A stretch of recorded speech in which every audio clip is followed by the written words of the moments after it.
Breaking. President Obama issues a major threat to Donald Trump, president-elect, before he leaves office. Obama has broken traditions during his time in office. The outgoing president is again breaking just another one, this time regarding former presidents jumping into the political fray after their term is up, meaning him. The New York Times reported, during his final news conference in office, Obama included a number of conditions that would cause him to get back into politics and openly oppose incoming President Donald Trump. This is just terrible. Nobody in the United States, no former president has done this. Surprise, one of them involved rolling back his most controversial executive order.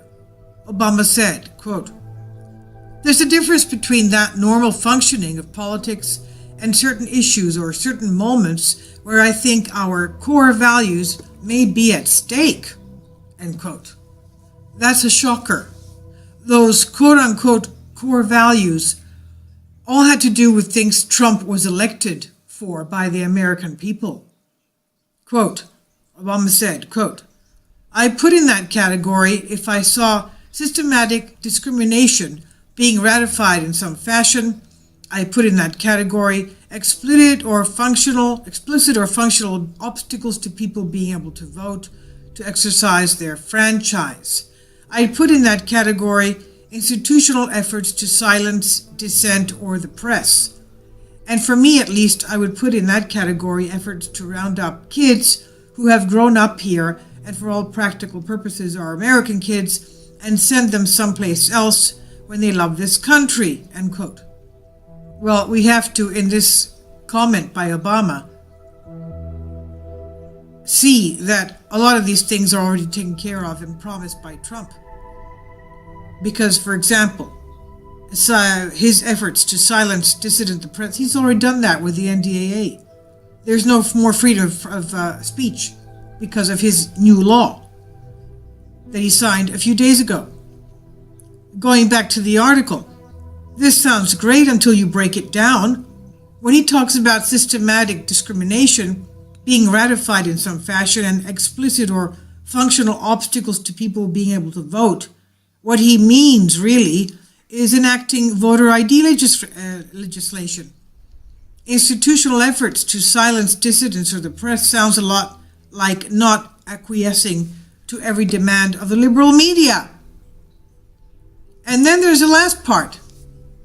The president basically is saying he'll return to the public forum if Trump abrogates Obama's monumentally unconstitutional executive actions on illegal immigration. They were illegal, unconstitutional. Apparently, in Obama's mind, enforcing immigration laws, U.S. immigration laws, is something akin to pogroms to him. Now, what is a pogrom? A pogrom is a violent riot aimed at the massacre or persecution of an ethnic or religious group, particularly one aimed at Jews, for example.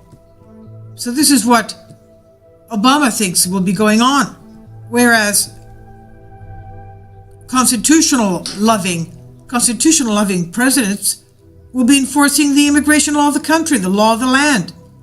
This isn't the first time the current president, Barack Hussein Obama, has intimidated that he would break the tradition of allowing the new administration, voted in legally, to govern without the interference of its predecessor. In other words, he'll be barging in like a bull in a china shop anytime he wants to.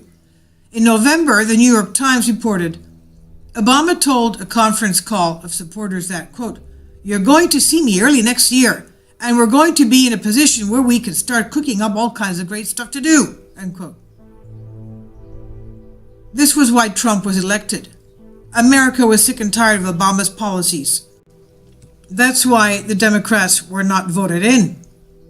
Maybe having Obama around wouldn't be such a bad thing after all, just to remind us why we voted Republicans in the first place. This is by WND, and it's on Conservative Tribune.